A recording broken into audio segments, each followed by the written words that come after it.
So I found out one day that I can't do that while I'm wearing a hat. Oh my God. I have to take I don't know why. I have to take my hat off. And so I texted her, I told her about it. She made this face. And so I guess that's an example of maybe oversharing.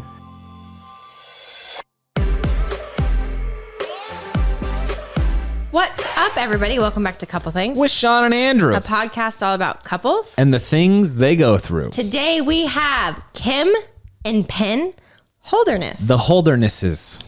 Say that 10 times The fast. Holdernesses. When I tell you that these people are my mentors in social media without them even knowing it, yes, I mean it. The Holdernesses are massive on Facebook. They've been around for years, and they do things next level. So we talk about this on the episode, but they really crush their videos. Like their creativity is fantastic. And it was. Do you have a man crush? I like Penn a lot. Do you have a couple crush? I'm impressed. Yes. I enjoyed this conversation, and I'm glad to call them what I hope would be friends. But Penn Holderness actually spent 18 years in the TV business before he started doing these Facebook videos. And Kim Holderness, as we'll discuss, was also in the TV business. She was a pundit for Inside Edition. Is that the right way to say that? I don't even know what that word is. Okay. I'm going to go look up a dictionary. But Kim and Penn just came out with a book called Everybody Fights. Yes. And they talk about some of the arguments that they've had. I would highly recommend listening to the audiobook version. I'll link it down below, but it's a real blast. It's actually them.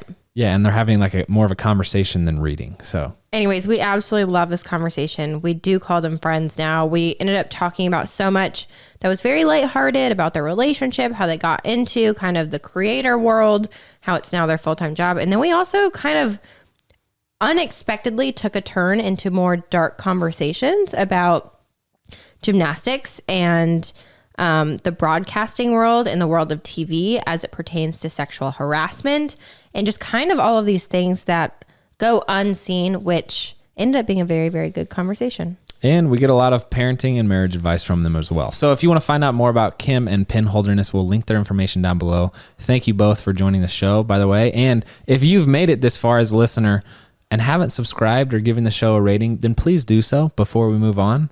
And without further ado, let's go ahead and roll into this one with Kim and Penn Holderness. Penn and Kim Holderness, what a pleasure this is to have you on. Thanks for joining us. We're so excited to be here. Thank you so much. Yes. I got to say, we thought that we put a lot of time and effort and planning into the videos that we create to put on the internet. I love your videos. And then when we stumbled across your videos, we're like, oh my gosh, they're legends. You guys are really good at what you do. Well, you're nice to say that. We've done so many of them at this point that it is a little more plug and play than it used to be. I think when we first got started, it was taking 2 or 3 days to put one video out.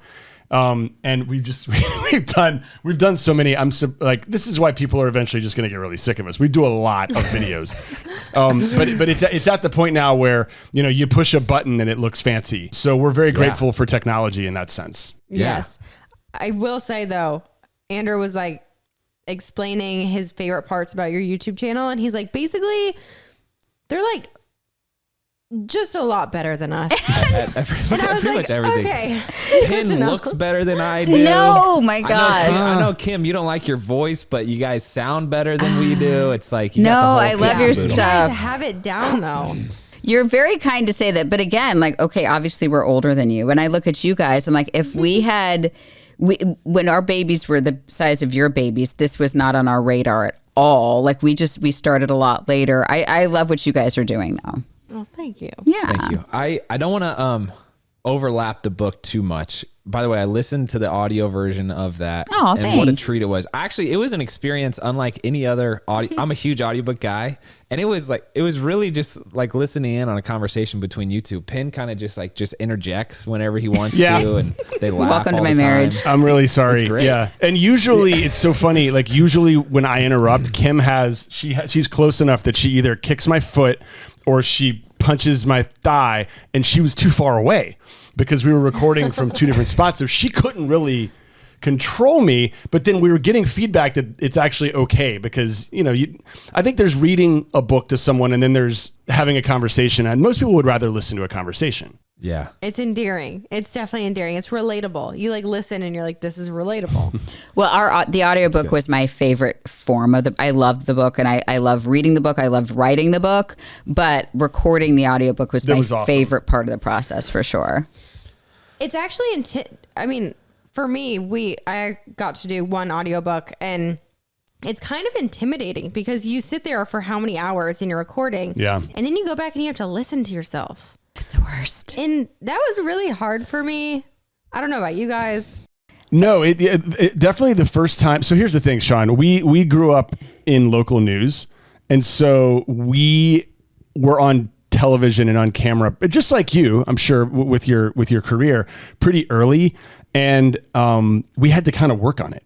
You know, we sucked. I used to sound like this all the time, way too loud and too energetic. Like that was me for the first 2 years of my news career. You're gonna have to pad that down a little bit. I know. I'm sorry. No, but we sucked for a long. We had the ability to suck in a small town without the internet watching for a really long time. Yeah, there was no internet back then, which was really nice because we made some bad mistakes. But I also think that if you had to record a book by yourself, I think that would have been really hard to be in a recording studio by yourself and make an audiobook entertaining. I think that's very daunting. So we're talking about the book that came out earlier this year called Everybody Fights. We'll link it down below. I would highly recommend checking it out.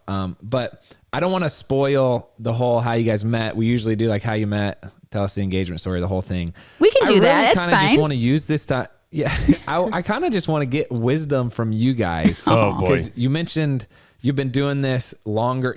There's a lot of similarities in our situations where you guys work together. You're around each other 24/7, and thus the book Everybody Fights. So how can we learn from you guys? Because I feel like there's a lot. Oh well, I think if I was going to give myself some advice. 8 years ago. 8 years ago, when we started, we kind of accidentally started working together. We put out a video and went viral. I mean, I guess that's not true. I mean, I started a company, and then I wanted to hire him for just video production, just to shoot and edit videos behind the scenes. And, he worked this evening news schedule. He never saw our kids. So we pictured this very small local life. And then we put out this video Christmas jammies, and it went viral. And we had no idea that this was an option. We had no idea you could make money on YouTube. We had no idea any of that. So we started in this industry, in this field, not knowing anything about it, and it consumed our lives. And we had 2 young children. I mean, they were 6 and 8 or 9, and it's all we talked about. It's all we thought about. And what if we do this and what do we do that? And we never created any boundaries around this is work. Yeah. And then shut it off. And then this is our marriage. Just to give a quick example, at night when she was trying to calm down, I would get into bed and be like, you know what? I was just thinking about that video tomorrow, and it caused her a tremendous amount of stress. And then in the mornings, yeah, right. Okay. Well, you're about to get tapped back because in the morning, I wake up and I'm Kim gets up an hour before me, and we call it the fire hose. I'm still putting my contacts on, and she hits me with 642 things. So we did establish some boundary. Yeah, there it is. See, I saw that coming because everyone's got this, right? So we did establish boundaries, but not after getting in a lot of fights, which is why we wrote the book. Yeah. So now we have very clear work hours. We drop the kids off at school and we come home and we get to work, and then it shuts down at 5:00, and we don't answer. We try not to unless it's an emergency. Everybody, it's sounds very Hollywood, but you have a manager or an agent or something like that. And they're in LA and we are on the East Coast. So it used to be we were getting phone calls at 8 and 9 o'clock from LA. And now we just don't answer those. And because it kind of brings us back into the work world. And I mean, please, we're not, performing brain surgery. Nobody's going to die if I don't call them back tonight. So, and then we don't talk, our kids are... When they were home more, they were more part of it. But now they're in school and they do sports. And so they're not home until 5 or 6 o'clock at night. So they're kind of annoyed they're not in more videos, but they're not in a lot of our videos. And so we try not to, we don't talk about it in front of them. They know about it, but they're not, it's what we do for a living, not what they do for a living. Today's episode is brought to you by Enzo Rings. Ooh. Listen, we all know the struggle, finding the perfect gift for your special person. Shawn is very hard to shop for, and trying to find something practical and unique is even more difficult. You're hard to shop for too, or I thought you were until we found Enzo Rings. Andrew works out a lot, and it is almost impossible for him to wear his wedding ring, which you lost within like 4 months of being married. So the Enzo ring is literally the perfect gift for you. I don't think I've worn the actual wedding band since the day we were married. Since the day you lost it. I've been wearing Enzo Rings ever since. Yeah. And we already know Shawn is an athlete. That's why I work out so much, is to just try to be as athletic as her. So Okay. giving her a ring to wear so she doesn't have to risk damaging her real rings is my dream come true. Those things are expensive. But you know what isn't? Is Enzo Rings, especially right now with our code. They have a huge selection of styles.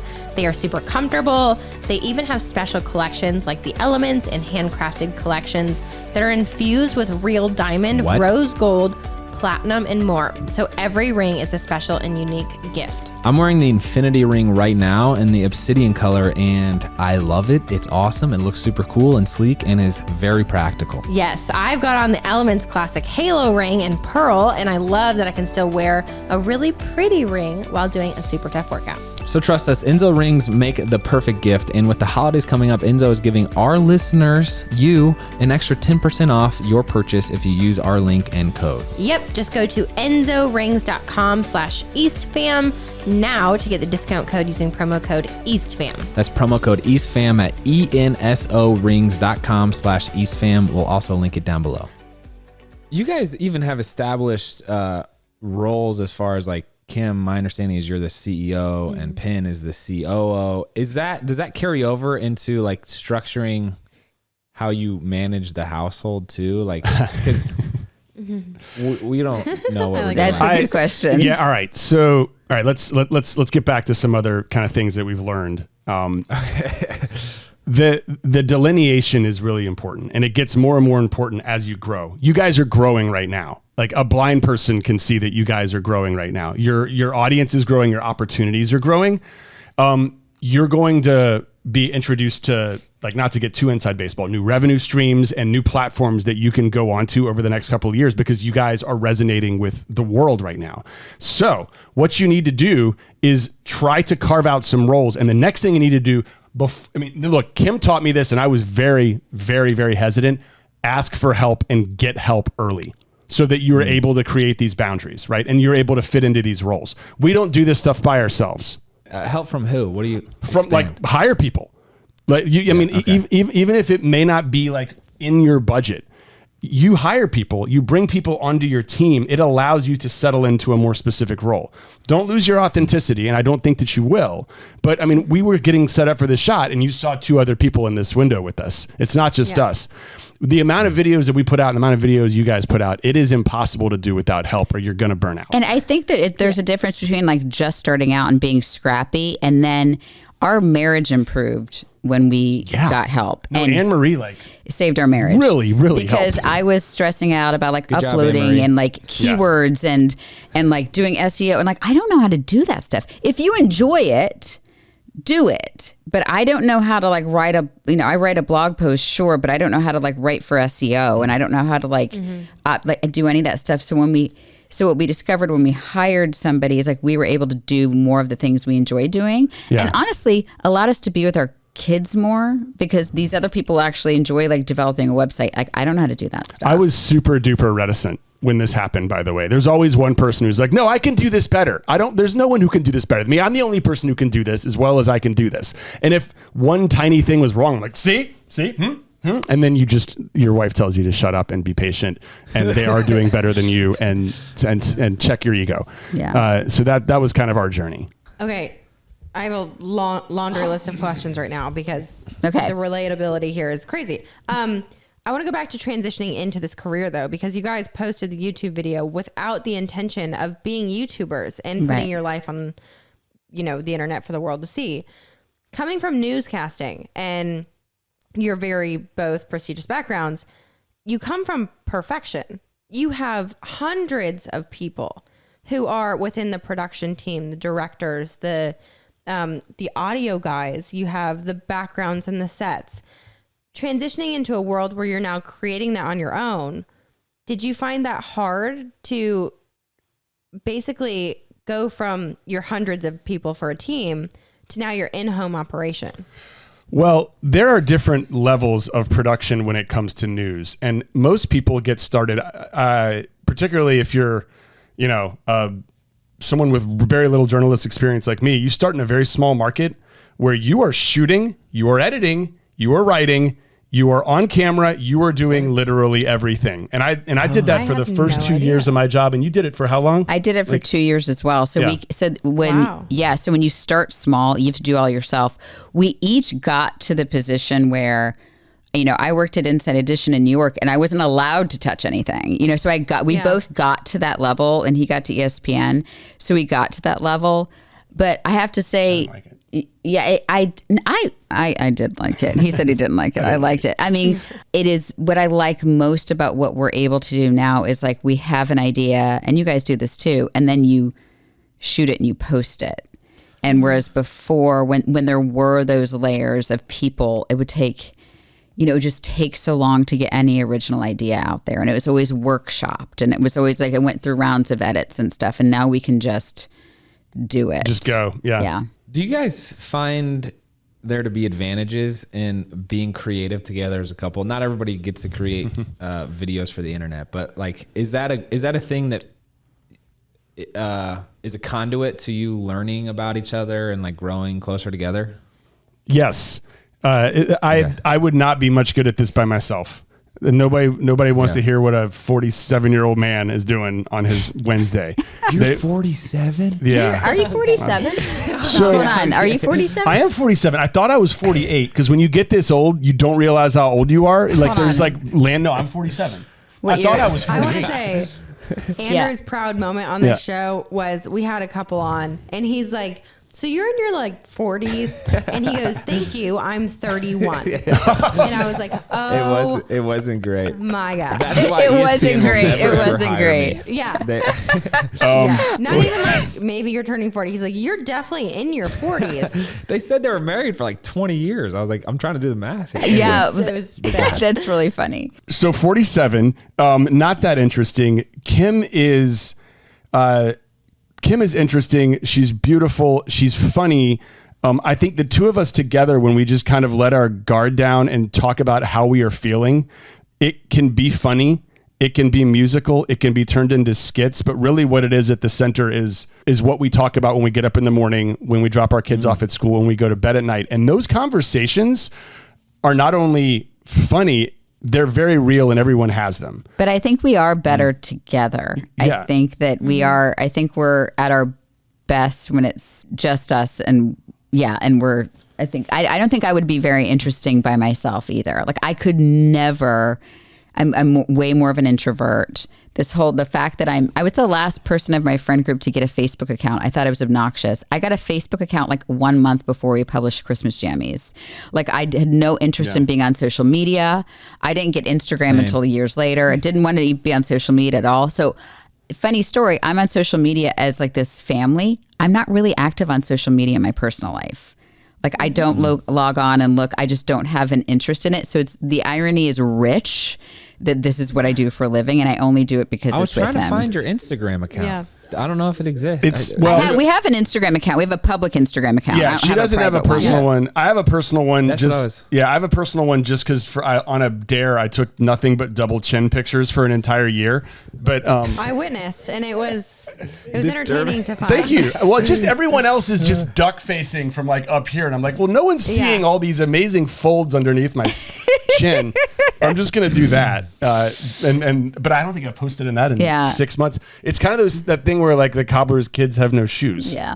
Right? You're so busy doing it on your day job, you don't do it later on. Wow. I am curious though, within your marriage and within your family, you guys have figured out how to make a living, for lack of a better way to say it, off your family, which is what we do as well. And I feel like with Andrew and I, something that we struggle with on a daily basis is what is too much to share? Yeah. What is yours to keep and what is worth sharing? And how have you guys found that boundary of how do you live a moment and know that it's your moment and not work, and vice versa? I think we've always been pretty aware. And again, you have very young babies. And I think it's easy when they're babies to share about like, oh, all the annoying things they do and they drive you crazy.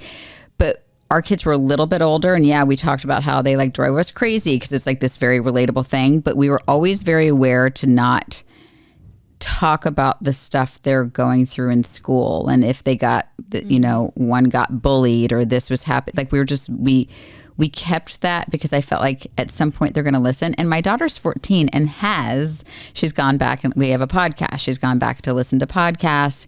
She just went through our social media. She has her own personal Instagram, and she went through way back. And like, good for me. Like, she couldn't really find anything that was like embarrassing. And I told her, I'm like, is there some videos out there you want us to delete? And she's like, no, it's fine. But I'm always thinking of like the teenager, because a lot of people are like, oh, when they're teenagers, they're gonna, they're gonna be annoyed with you, and so far they're not. But we're very aware, and I have to say also on the financial way, and you guys are probably already set up like this. We got them account. They get paid. So if there's any brand deal, so the reason why you see them all smiley with jazz hands and any brand deal we do, because we work with brands, is they literally say, they're like, how much am I getting paid? And I was like, and I give them the dollar amount that we're making. They get the dollar amount they're making. They make more per hour than anyone in like the history of, because they work for like 15 minutes. And they literally like, they show don't up spend much time. And they do their thing and then they leave. I mean, we're doing all the work. Yeah. And we should get all the money. No. I'm joking. And then I'm kidding. My daughter will pitch, pitches these like videos to do, like, oh, mom, let me help you with your makeup or something. So we'll do these things. She literally watches the monetization on the account because she knows she gets like half of it. Yeah. And so, I mean, that's why I think they love the videos, because they're getting paid. At the same time, we ask them on a regular basis. We check in with them on how they're feeling about these things. And then even when they say they want to do it, we watch them when they're doing it. Because there are going to be times when they say they want to do something and they don't know what they're getting into. Because my son's 11, and you can't expect him to know what happens when there's a bunch of cameras in your face. And sometimes in a brand deal, there's a producer or director who's adding some things that they want you to do. Like, you never know. So, ask them regularly, watch them, and, be like every other parent in the world and worry that you're going to screw up your kids. Like, we're worried we're going to screw up our kids. We're not convinced that we're doing the right thing. But I think everybody's worried they're going to screw up your kids. And I think if you're not worried that you're going to screw up your kids, you should probably think about it a little bit more. You're screwing it up. Yeah. Yeah. It is interesting. I mean, I feel like the family dynamic is so interesting. And really, I mean, I was driving down Nashville, like through Nashville, and there's an insurance broker who had a picture of his family. And I was like, it's just like this weird place of involving your family, but not trying to have it too much about, like, I know, depending on them. You know what I'm saying? Like, hey, it's still about the work that we're doing, which is the creative videos or. Yeah. And you guys are doing a good, from what I see, I mean, it's about your couple life, a lot of it. And that's what we've tried to do. We have tried to make it about the two of us and our marriage and our relationship, and part of that is like our kids appear in them sometimes. But if you really look at our videos, they're in like 1 out of every 20 videos for us, and mostly like because of their schedules, Also, Andrew, I need to add this on top of your Nashville story. When I was in Orlando, a guy gave me a business card. He was a realtor. And on the back of it was a 2-year-old girl, and underneath it was a caption that says, "Buy my daddy's house, please." PWEASE. And like it, yeah. So sorry, I'll never forget that card. Yeah. So even if you're not on the internet, it's happening. So okay, Penn, you mentioned that the conversations you're having in the videos you have every day. This is a thought I've been having recently. Is it possible, in your experience, to like overshare feelings between each other? Like Shawn and I, we talk about this stuff all day, every day. Do you guys ever like, what is the saying? Kick a dead horse or whatever? I mean, is that the right saying? Yeah. I do. So I'll answer the question like this. As long as you're talking about your feelings and what's going on in your life, and you're not talking about what they're doing or what someone else is doing, I don't think there's any limit to that. I think sharing your feelings subjectively, I don't know if there's such a thing as oversharing. And that includes like, I'll text Kim sometimes, like when I'm taking a dump or something, and there's like, I'm in. So sorry, you guys. Sorry, I know this is probably a G-rated audience. Maybe we can like bleep that out. But like, I'll tell her stuff that's going on that like no one else should know. And she laughs and she's okay with it most of the time. Oh my Lord. Regarding your time on the toilet, I know, like it gets stuff very, no one should know, it's or very just you talking about emotional. in life? I mean, it's not like super graphic, but like I realized that I can't really. So I found out one day that I can't do that while I'm wearing a hat. Oh my God. I have to take I don't know why. I have to take my hat off. And so I texted her. I told her about it. She made this face, and so I guess that's an example of maybe oversharing. But it's still my feelings, and it's what's going on in my life. Stage fright, but only from a hat. You're saying you can't go number 2 wearing a hat. He can't. I didn't realize it until I just like looked down on the floor, and I'm like, why is my hat on the floor? And I'm like, oh, I guess I just kind of subconsciously took it off. He can't poop with the hat on. Yeah. Oh my gosh.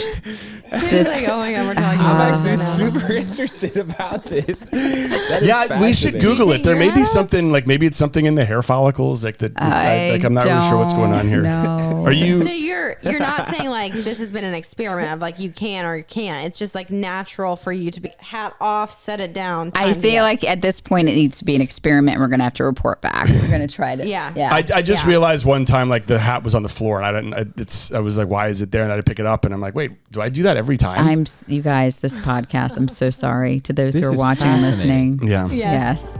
Wow. Yes. Today's episode is brought to you by Cuts. Does anyone really enjoy wearing stuffy, fancy work clothes?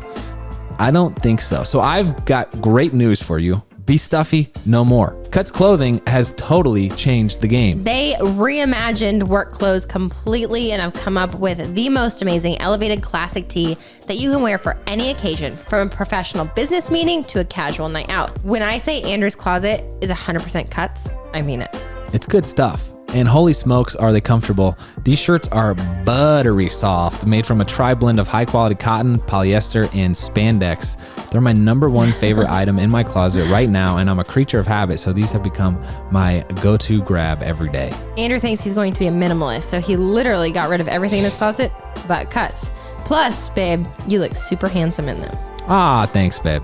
I love that now shopping for you is so much easier because Cuts has such a wide variety of tees, polos, bomber jackets, even joggers, and I know you love it all, so it's a win-win. Yeah, they have such a minimalist design that every piece is a staple in my closet, so you can't go wrong in picking anything out for me, babe, if you're shopping for me, if it's Cuts. Cuts.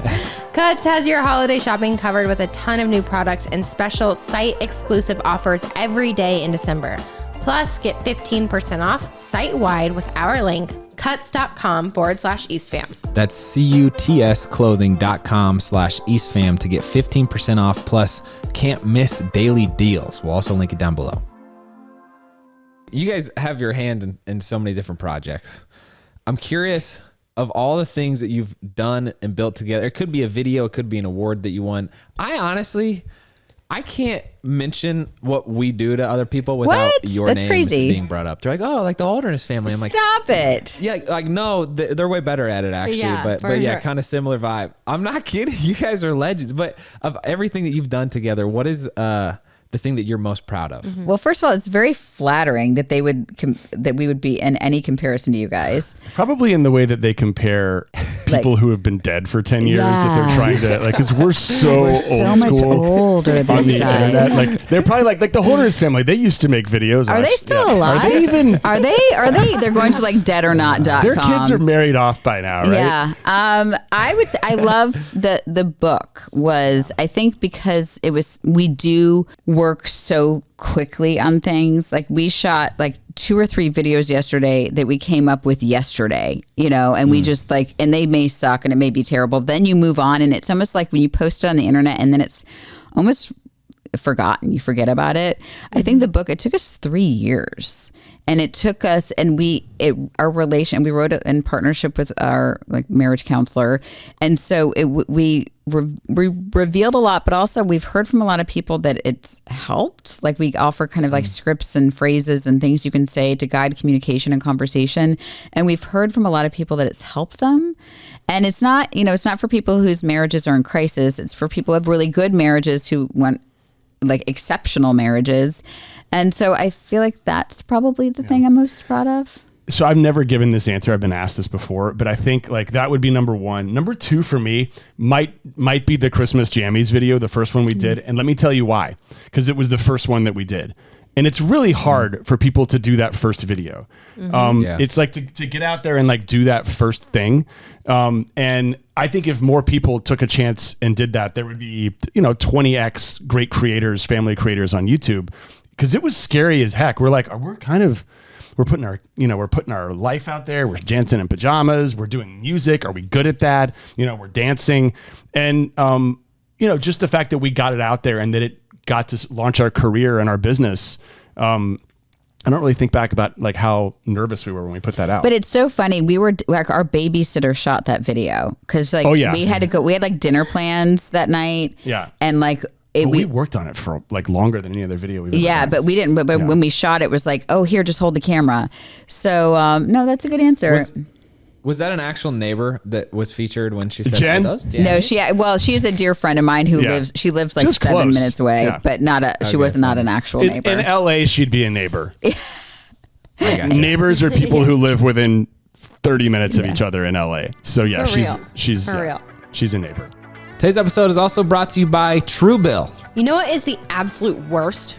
My morning breath. Well, yes, but how terribly frustrating it is when free trials renew without your consent. Oh my gosh, tell me about it, babe. You're the one that always signs up for those anyway. I get so irritated when these businesses scam you by taking your money behind your back. I'm a big fan of the free trial for so many things because like most people, I want the immediate satisfaction of getting the benefit from their product or service, but most of the time I forget to unsubscribe, and that's when I start unknowingly wasting all of our money. Yeah, so I found a solution that has helped us tremendously. So we obviously wanted to share it with you guys in case you're running into the same problem. And that solution is Truebill. Truebill is the new app that helps you identify and stop paying for subscriptions you don't need, want, or simply just forgot about. On average, people save about $720 a year with Truebill. Whoa. And because companies try to make it so hard for you to get out of those expensive subscriptions, Truebill makes it incredibly simple. Just link your accounts and Truebill does the rest. Truebill has helped over 2 million people save over $100 million. Don't fall for subscription scams anymore. Start canceling them today at truebill.com/EastFam. Go right now to truebill.com/EastFam. It could literally save you thousands a year. I've been using Truebill for over a year, and boy, do I love it. It's so easy to just pull it up, see what subscriptions you have, and just cancel them if you need to. It's beautiful. It's easy. We'll also link it down below for you. Check it out. Was that an actual fear of yours going into this though? Was you talk about just posting the first video. A lot of people can't even do that much. But again, the career transition, your brand is so much different. You go from being newscasters to a family brand. Was there a fear or hesitation within your marriage to kind of dive all into this YouTube content creation? So I think it took us a while because we're really slow learners. So we put out Christmas Jammies, but we were still just thinking, oh, we're going to produce videos for other people. So it took us 2 years before we quit that other company where we were making videos for other people before we just full time went into what we're doing now. So we still would say like we weren't making our own videos a priority at all. We would do them, but it was like once a month. And then it's almost like he took the risk, he quit the job. We didn't have a lot of money saved. It was super scary. That paid off. Like we had this company and we had a good income, and then he quit. We both quit again to live off of like YouTube and Facebook, and who does that? Like our parents still don't understand that. Like it's a weird way to pay the mortgage. So we were really nervous about that second leap, right? Yes. And the second leap was almost as scary as the first one. That was a leap when we said, we're all in. We're not doing anything but this. Mainly because it took so long for us to get there. Yeah. You know what I mean? Any change is scary. Kim is sort of she could be like Aesop. She has a lot of morals and sayings. She's very good in this sense. She says things like, "Don't wait until you're ready because you'll never be ready." And that, deep. Yeah. Well, leap and the net will appear has been like my saying through my life is like, if you're prepared and you're passionate, leap and you'll figure it out. And like, it always works out. And sometimes I have to give myself pep talks. I'm like, when has it never worked out? And it has always worked out. Even if it's not the way I'd planned, it's always going to work out. It's going to be fine. And my old boss at Inside Edition, his wife once told me, when I told her like I was quitting and I was, going to start my own company, and she had quit journalism and started her own company, and she's like, listen, worst case, you go get a job somewhere. I'm like, oh, but who's going to hire me? She's like, there's always a job for a smart, hardworking person. A lot of smart, lazy people and a lot of hardworking, dumb people, but you're smart and you're hardworking, you'll always get a job. I'm like, and it brings me great comfort. So if at some point they ask us to leave the internet, I know I'll be able to find a job and support my family somewhere. I was saying, is that a thing? Is the internet just gonna one day? Yeah, they may ask me to leave at some point. I'd like you guys to leave now. No, you can leave now. Here's your pink slip, and we're done. Right. From my understanding, Kim, you wrote a blog post titled "To My Friends Who Keep Showing Up," all about how you're kind of this introvert who is slow to respond, and just you have to gradually work your way into a relationship. Penn, would you describe yourself in a similar way, or? Oh my gosh, you guys are going to get an apartment together after this. You guys are best friends now. I am such an extrovert that when our marriage counselor, when we were getting married, looked at our Myers-Briggs test that showed kind of the difference between an Ian and I, he was like, okay, Kim, you're kind of in the middle here, but Penn, you are such a, he used the word flaming. He said, you're such a flaming extrovert that you're going to turn Kim into an introvert. Like it's the relativity is going to make her into an introvert. And he was 100% right. By the way, the counselor was my dad. He was a preacher and he did this counseling for us. What? I get all of my energy from people that I barely know sometimes. And it's just meeting someone new, like meeting you guys and establishing a new connection is my heroin. Is that a bad? No, it is. Like it's my fix. So like during COVID, I was having like major withdrawal, like shakes, because I could not meet anyone. I couldn't get that energy. Who's the introvert and extrovert here? They're reversed. Yeah. No.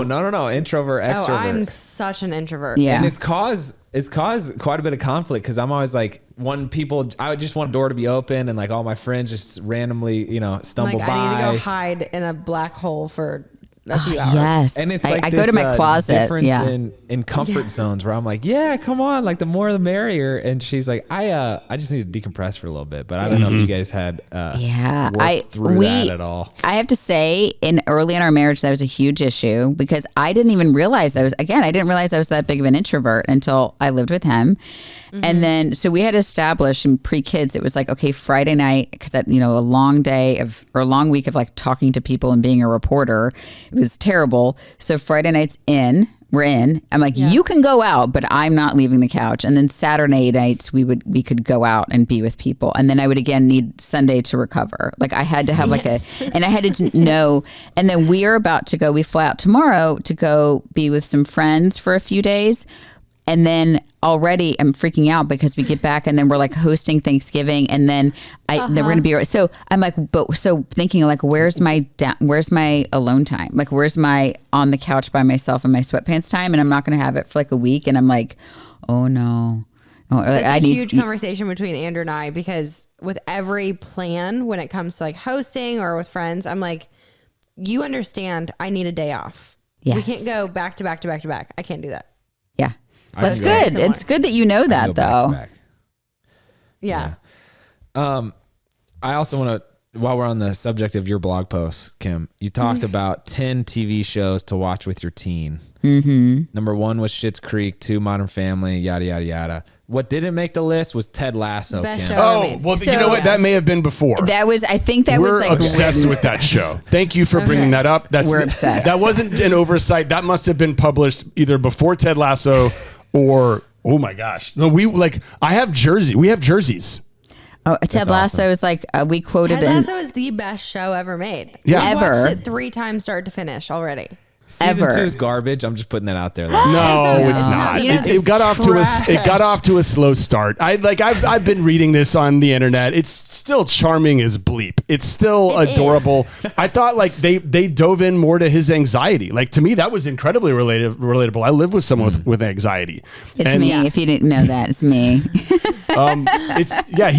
He's this great kind of amalgamation of the two of us. He's this kind of crazy optimist who also is an extrovert who also has anxiety, he's all of us. And season 2 dove into that more. The relationship with Rebecca, spoiler alert, the relationship with Rebecca and Sam is awesome. So hot. It's exactly Incredible. yeah. Oh my God. I wanted more of that. Lola was like, is he too young for her? And we were like, flip the script, babe. Yeah. Absolutely not. My daughter's name is Lola. Yeah, look at Yeah. what's going on. I will say I love the second season. The only one that was a little strange for me was The Night Out. yes. The assistant coach. Yeah, that one was weird. I think they had to it was I read something like they had to create a new episode and like that happened. So that was a little weird. Yeah. Interesting. That feels Yeah. like a bad. Anyway. So Andrew, why didn't you like it? Videos. We have to post a video. You got to come up with Yeah, something. yeah, exactly. It's Tuesday. We got to have something. Hot take. Ted Lasso sucks.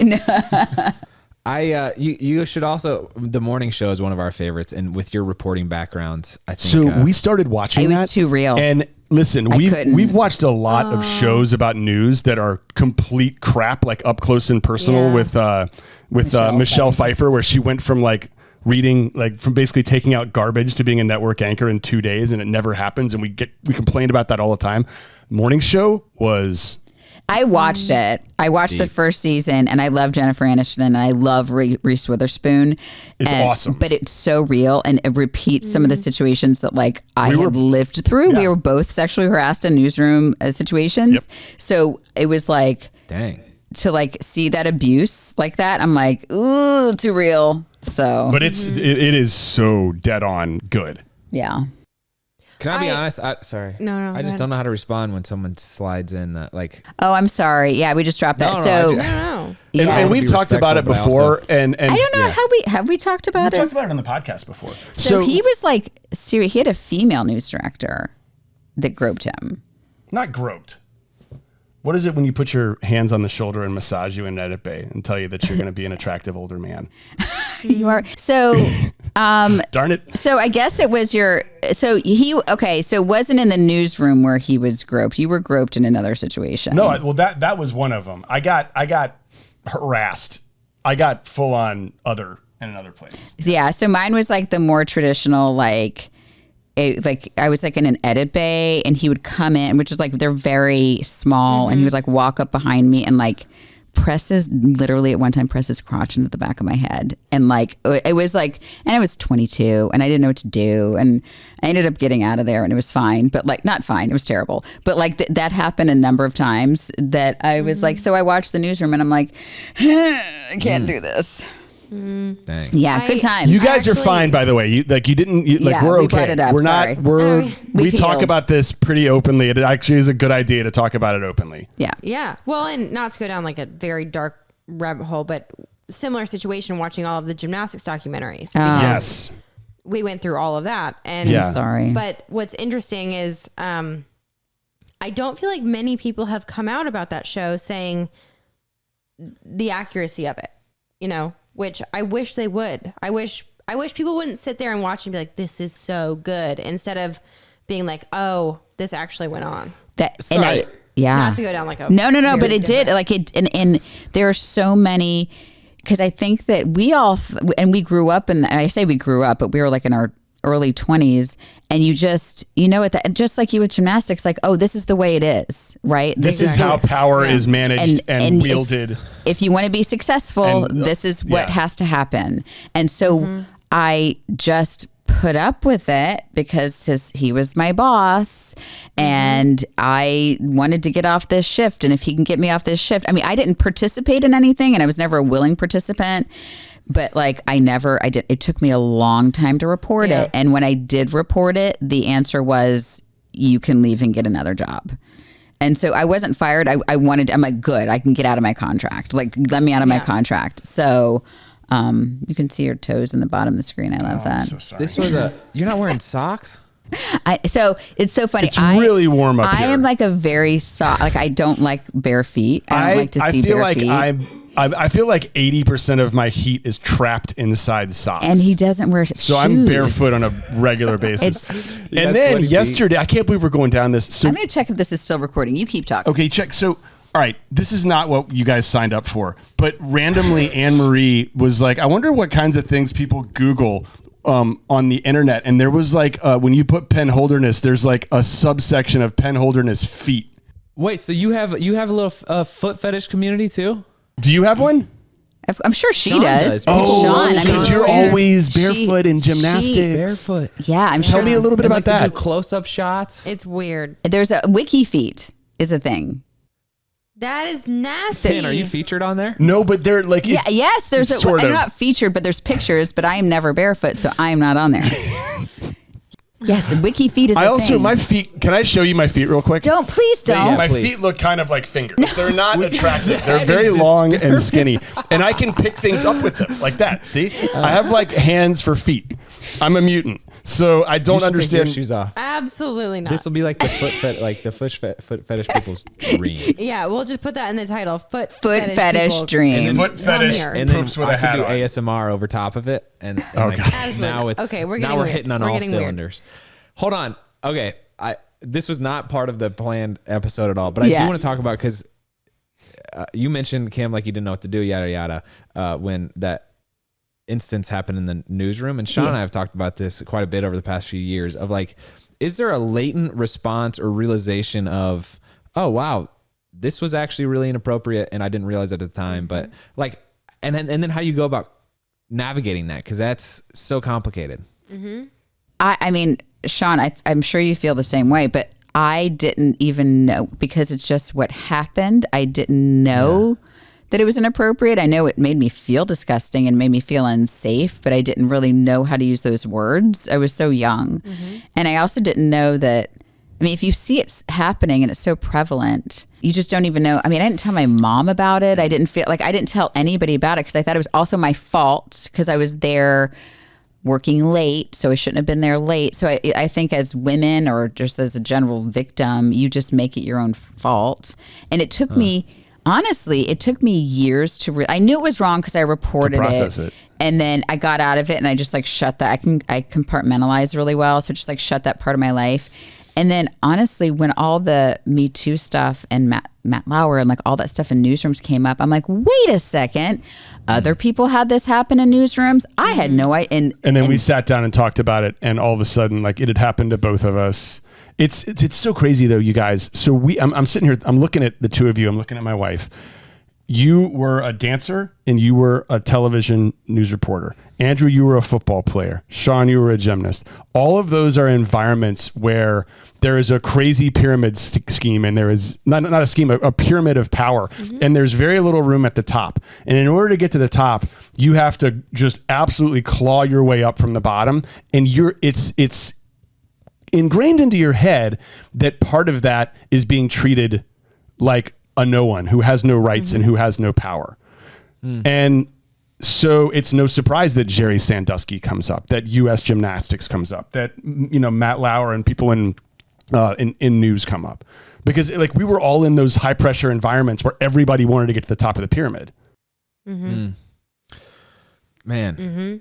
Well, and to add to that, up until recently, there's been such a stigma around those pyramids, the elite level, where it's just your cliche story of you have to sacrifice so much and only the very few who are willing to go so far. And it's that cliche story of what are you willing to do to get there? And I think for so long people normalized just doing outrageous and dumb things in whatever manner that was.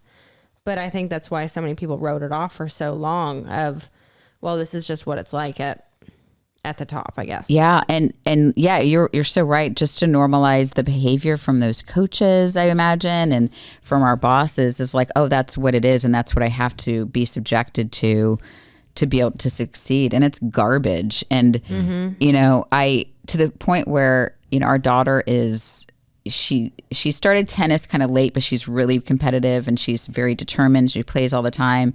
And I'm actually trying to ease her off of it because I'm like, dude, just have a life. Just be a normal kid. And she doesn't have the coaching experience, but I know what it takes at this level to be a high level athlete and a college experience, which is where she wants to go. Like, and I know how that works. And I just don't want that for my kid. Anyway. There you go. Okay. We went down the rabbit hole. Well, I do want to parlay that into, you guys are both very open about your mental health. You have shirts and merch that says ADHD is awesome, Pin, and Kim, you have anxiety. How do you navigate that? Do you go see counselors independently or what? I don't know that we do navigate it. I mean, I would. It's a daily conversation, I would say, and I think that we are both very self-aware.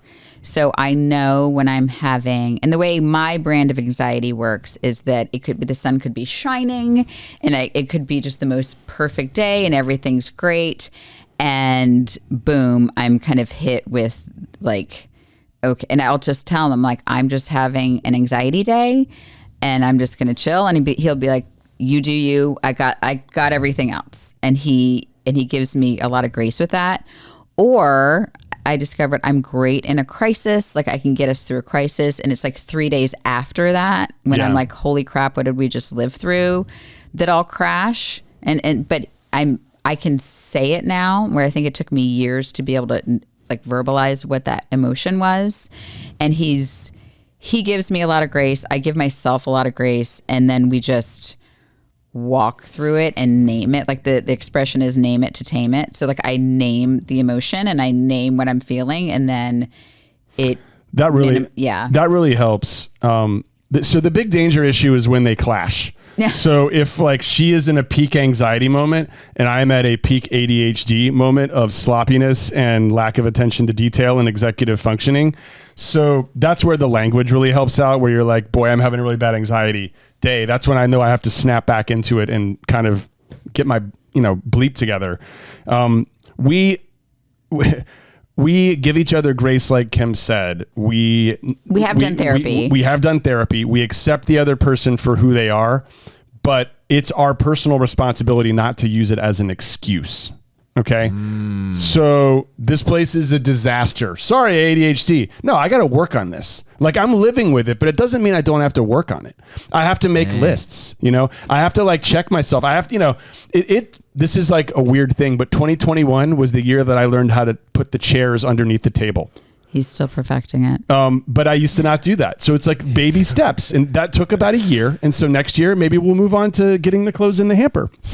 I like the mindset of he's still perfecting. I think that's a good way to approach progress. You just can't make it an excuse. Like that's the big thing.